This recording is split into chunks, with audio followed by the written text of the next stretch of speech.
E aí, vamos estudar a lição? Ei, super domingo, estamos aqui diante de um assunto assim que mexe com a gente. E eu quero falar um pouco para você a respeito da esperança além dessa vida. Mas antes, eu quero te convidar a vir na seguinte linha de raciocínio. Você acha que o nosso Criador nos trouxe a existência para quê? Vamos imaginar que ele tenha nos trago a existência para vivermos 80, 90 anos. Então eu vou criar seres humanos que criem laços afetivos, que fiquem então apaixonados uns pelos outros, que constituam família. Esses laços se chamarão laços paternos, maternos, pessoas se amarão e daqui a pouco o coração delas serão partidos pela saudade causada em função da perda, da morte ter alcançado estes seres humanos. Então a gente fomos criados para isso, para termos vínculos emocionais e depois deixarmos pessoas arrasadas com a nossa partida. Isto é a vida. Fomos criados para conquistarmos ao longo de 80 anos um sítio, uma casa própria, um apartamento, uma casa na praia, um carro próprio, e aí, consequentemente, conseguirmos isso já numa idade mais avançada, conquistarmos os nossos sonhos, se você for bem sucedido, e no final você já não ter muito mais saúde para poder usufruir de tudo aquilo que você conquistou com muito esforço ao longo de décadas, ou quando você partir, ainda por cima, muitas outras pessoas ficarão brigando pelo pouco que você conseguiu. Isto é vida? A vida se resume a um carro, a uma propriedade ou algumas propriedades, e ainda há aqueles que não conseguirão ao longo da vida conquistar tal propriedade, nem alcançar este carrinho próprio. Isto é vida? É vida você viver em alguns anos e depois ser surpreendido por uma grave enfermidade, um câncer que te alcança, ou quem sabe um trágico acidente, e aí a vida se resume a isso? A vida se resume a você ter algumas roupas legais, a olhar para trás e ter feito alguma viagem a alguns países, aqueles que conseguem? Isto é a vida? A gente veio à existência para isto? Quer que eu te diga com honestidade de coração?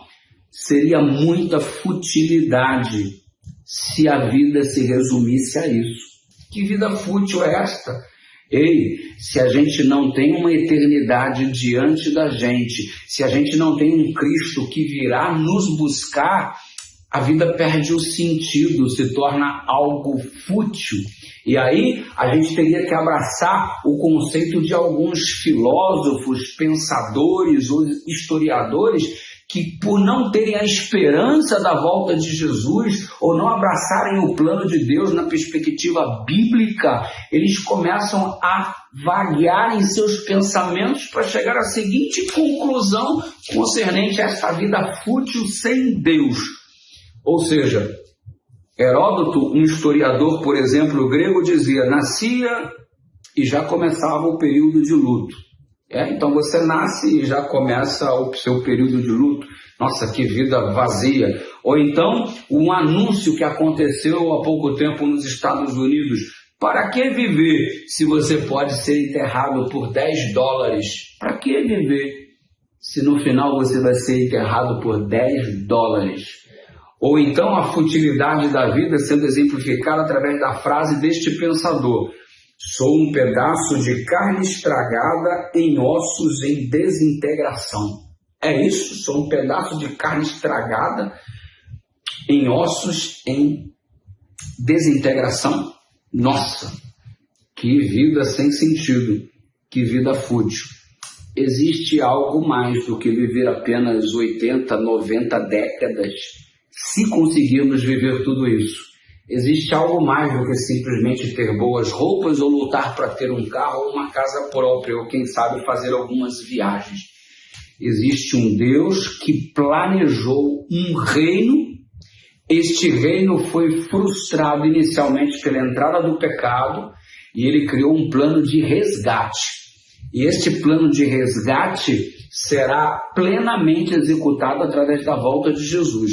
E se porventura a morte tiver surpreendido alguém neste percurso em relação ao cumprimento do plano de Deus para a nossa vida, tem promessa. Se você olhar, por exemplo, 1 Coríntios capítulo 15, do verso 12 ao 19, há uma ressurreição. E se não houvesse essa ressurreição, a vida seria vã, a fé seria vã, tudo seria sem valor. Mas porque ele morreu, ressuscitou e garantiu-nos de que tem algo planejado além de 8, 9 décadas, ou seja, o plano de Deus é maior, é melhor. Infeliz é aquele que não abraçou este projeto divino para a sua vida, mas feliz é você que o recebe no coração agora pela fé.